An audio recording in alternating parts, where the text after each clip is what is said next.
Hey everyone, and welcome! I am so incredibly fascinated to have you here for today's explainer. We are unpacking a truly terrifying, beautifully structured chronological mystery today. It's one that perfectly blends dark heritage, forgotten cults, and just unspeakable rituals. We're going to meticulously break down the chilling events that unfolded at a heritage hotel in Kolkata.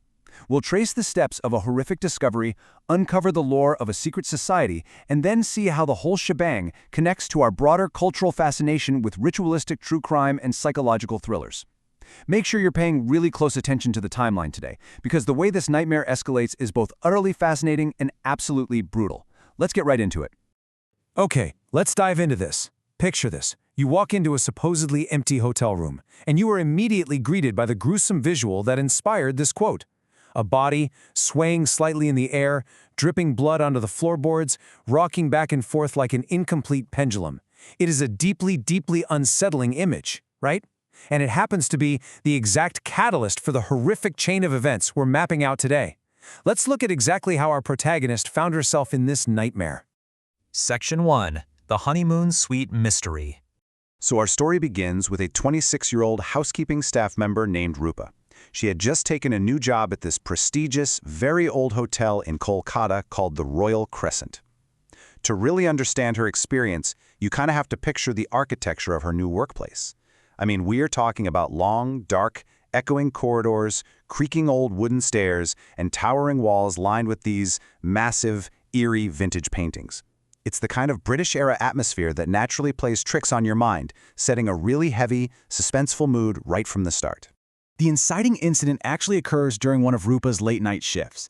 She's working up on the second floor when she hears something incredibly bizarre. Coming from inside the honeymoon suite, there's this distinct, heavy, dragging sound. It was just a totally unnatural noise. Rupa approaches the door, knocks, and calls out for any guests.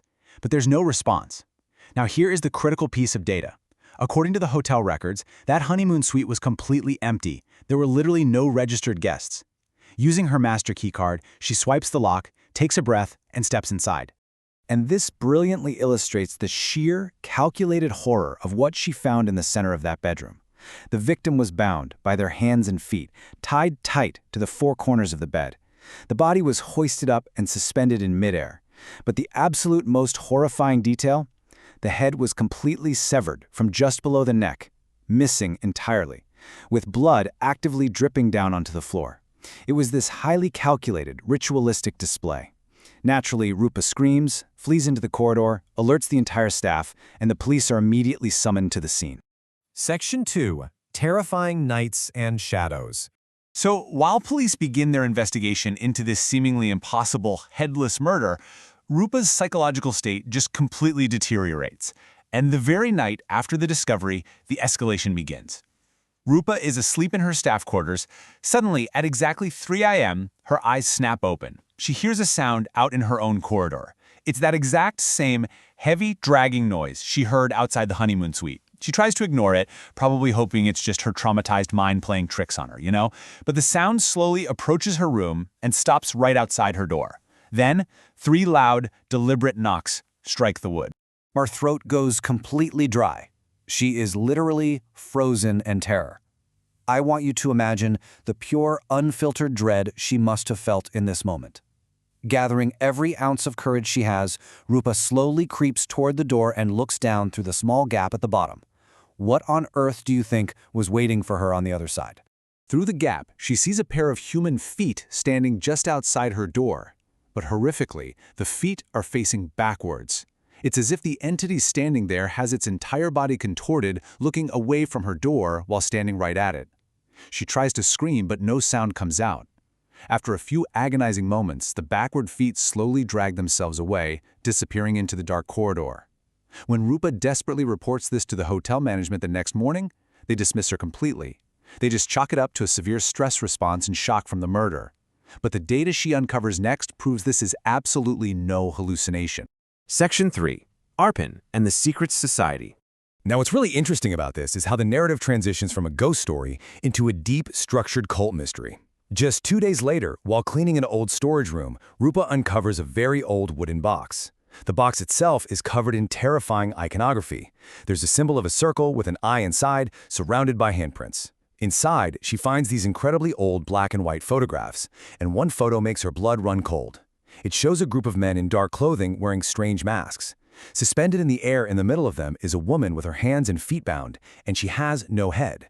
It is a perfect historical mirror of the murder Rupa just witnessed. Scrawled on the back of the photo is a single word, Arpan, which translates to sacrifice.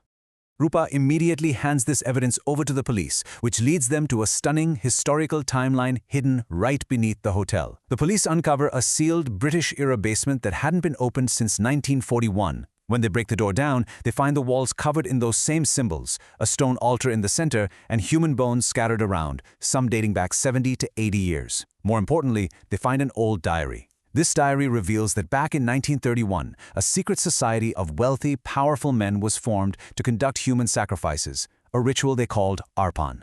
And now, in the present day, the cycle has brutally restarted. By analytically breaking down the diary, police find the exact methodology and steps of the Arpan ritual. Step 1. Choose a woman. Step 2. Bind her hands and feet. Step 3. Hang her suspended in the air. Step 4. Behead the victim. Just look at that list. It is a one-to-one match with the gruesome discovery Rupa made in the honeymoon suite. It confirms without a doubt that the murder wasn't random. It was a meticulous recreation of an ancient cult practice. Section 4. The Final Sacrifice and Terror. So the diary contained a final, chilling warning on its very last page. It read, "Until the final Arpan is complete, they will keep returning."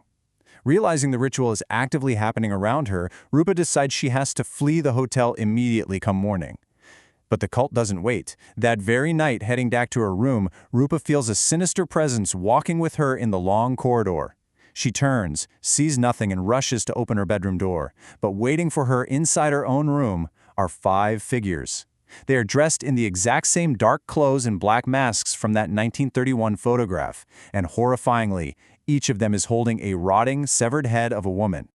Rupa screams and sprints out of her room, her voice echoing through the empty hotel. She's completely alone, surrounded on all sides by these masked figures closing in on her. In a blind, panic dash for survival, she ducks into an empty room and throws the deadbolt, locking it from the inside.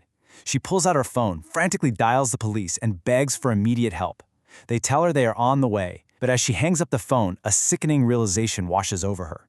In her total panic, she has accidentally locked herself inside the exact same honeymoon suite where the first headless body was found. She has literally trapped herself on the altar. By the time the police arrive at the Royal Crescent, it is way too late. The door to the honeymoon suite is locked from the inside. When they finally force it open, they are met with a sight that shakes them to their core. In the center of the room, suspended in the air, bound by her hands and feet, is a headless body swaying like an incomplete pendulum. It is Rupa. And smeared on the wall behind her, written in fresh blood, are the words, Antim Arpan, the final sacrifice. Section 5. Brown and Cult Murders. So the crucial point is, narratives like this really tap into our deepest societal fears regarding ritualistic violence. On the left side here, we have the Arpan cult from our story, a terrifying blend of supernatural dread, historic sacrifices, and inescapable curses. Now look at the right side. If you are fascinated by these dark psychological thrillers involving ritualistic murders, guilt, and trauma, this perfectly mirrors the highly acclaimed Z5 series Brown, starring Karisma Kapoor. In Brown, investigators track a serial killer who targets victims in incredibly ritualistic, terrifying ways. The show asks the exact same fundamental question we are left with here. It's not just about who is doing the killing, but the deep, disturbing psychological why behind the rituals. It's just a fantastic extension of the themes we've been exploring today. To wrap up our explainer today, I want you to consider this deeply unsettling fact. Following Rupa's death, with no further solid evidence of the cult found, the police eventually unsealed the building. Yeah, the hotel was simply rebranded and reopened under a totally new name. But local legend insists that the headless spirit of Rupa still wanders those long, dark corridors. If you found yourself booked into that second-floor suite, knowing exactly what happened, would you survive a night in its corridors? Thank you so much for joining me to unpack this incredible, terrifying source material today. Stay curious, stay structured, and I will see you in the next explainer.